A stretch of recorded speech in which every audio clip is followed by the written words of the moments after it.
పురాణం అలాగే జరిగింది. ఇందాక ఒక శ్లోకాన్ని మన చేతి అనిపించారు.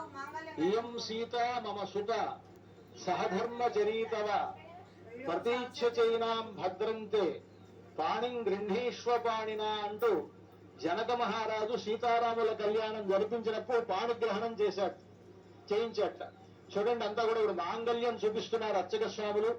ఇది సీతమ్మ వారి మెడలో రామచంద్రమూర్తి అలంకరిస్తాడు. ఆ మాంగళ్యంలో 3 మాంగళ్యాలు ఉన్నాయి. ఒకటి పుట్టినింటి వారి మాంగళ్యం, ఒకటి మెట్టినింటి వారి మాంగళ్యం, ఇంకొకటి భక్తుడైనటువంటి రామదాసు గారు తయారు చేయించినటువంటి మాంగళ్యం. అంతా సేవించండి. ఆ మాంగళ్యాన్ని రామచంద్రమూర్తి సీతమ్మ వారి మెడలో అలంకరిస్తారు ఇంకొద్దిసేపట్లో. మన పద్ధతిలో దక్షిణ దేశంలో మాంగళ్య ధారణ అనేటువంటిది ముహూర్త సమయానికి జరుగుతుంది. తమిళనాడు ఆ ప్రాంతాలు. మన తెలుగు వారు ముహూర్త సమయానికి మూలకర్రాటల్లో ఉంటుంది. ఇవన్నీ కూడా మనలో కలిసిపోయి ఉన్నాయి. ఈ ఆచారాలన్నీ ఇవన్నీ మనకి రామచంద్రమూర్తికి ఆచారములన్నిటితో పాటు జరిగేటువంటి గొప్ప కళ్యాణం. ఆ రామచంద్రమూర్తి సీతమ్మ వారి మెడలో ఆ మాంగళ్యాన్ని ధరింపజేసేటప్పుడు జగద్రక్షణ హేతున అంటారు. ఈ జగత్తును మొత్తాన్ని కాపాడడం కోసమని సీతమ్మ వారితో ఆయనకు కళ్యాణం జరుగుతున్నది కనుక మాంగళ్య తంతునానేన జగద్రక్షణ హేతున కంఠేర్పయామి శుభగే. ఇక్కడ మామూలుగా అందరూ కంఠే బధ్నామి అని అంటారు, కంఠే అర్పయామి అని అంటారు. ఆ విధంగా చెప్పాలి మంత్రం.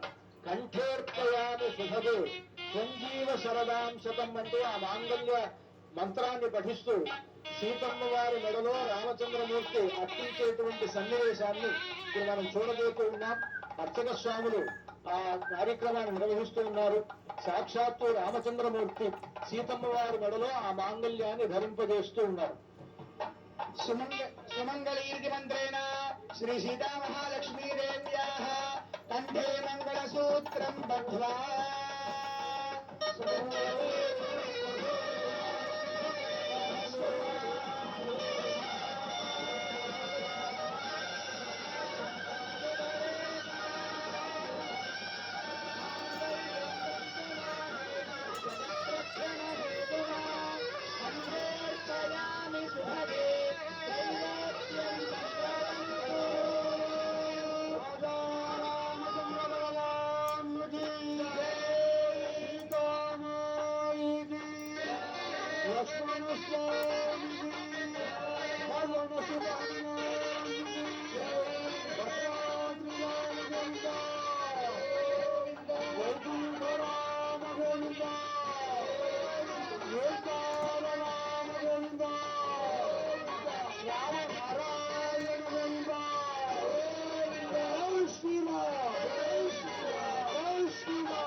అయిన తర్వాత వారణమాయిరమ్మని కార్యక్రమం జరుగుతుంది.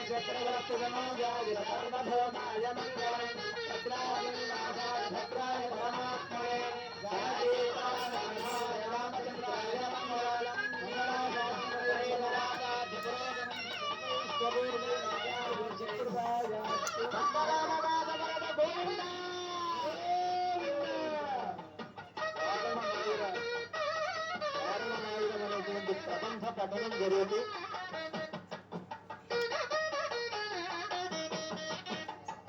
అర్చక స్వాములు